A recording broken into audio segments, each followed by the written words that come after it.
Hey everybody, it's the Bald Man once again, and we are here to talk about the new graph, the reserve market graph.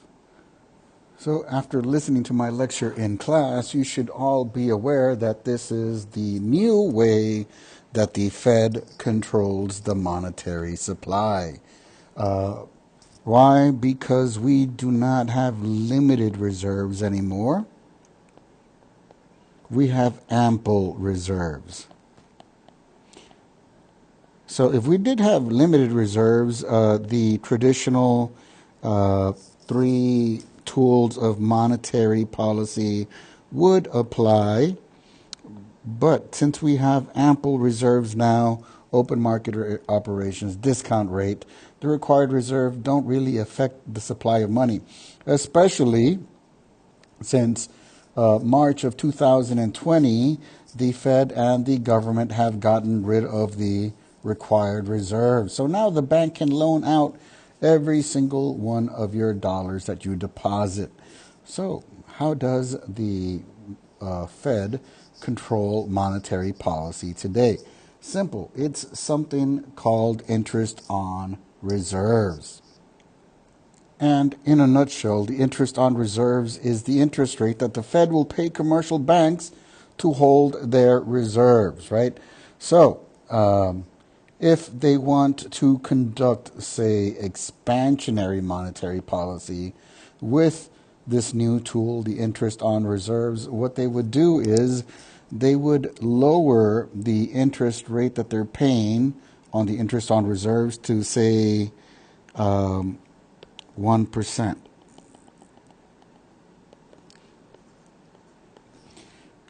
So banks would be discouraged from having their money in the Fed. They will pull their money out, put it back into their vaults, and now they are ready to lend that money out in order to make some money.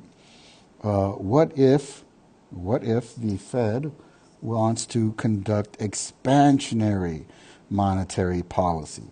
Well, in that case, they would increase the interest on reserves that they're paying out.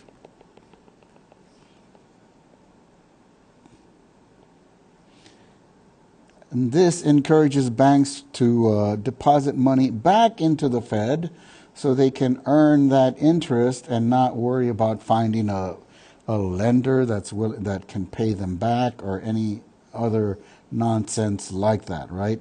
So again, if we have limited reserves, which is no longer the case, we can use open market operations, the discount rate, and the required reserves to control the supply of money.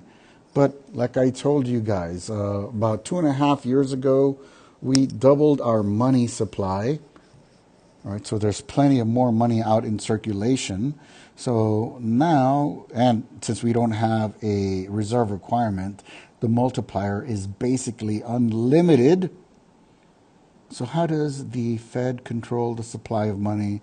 They use their newest tool, interest on reserves, which is basically the interest rate the Fed pays commercial banks to hold their reserves, right? So they will pay them higher interest when they want to reduce the supply of money and discourage banks from lending.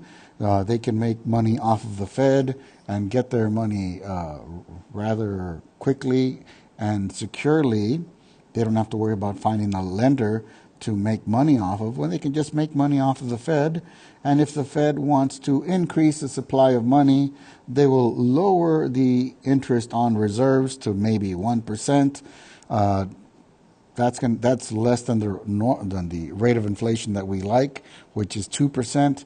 Right now, the inflation rate is way more than that, which makes using interest on reserves a little bit harder because the inflation is eating away at the value of our money, which is why the Fed is having a hard time right now trying to adjust interest rates enough to either to discourage lending.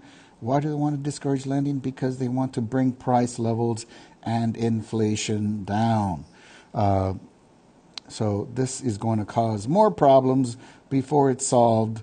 But once again, this is how the new reserve market graph works.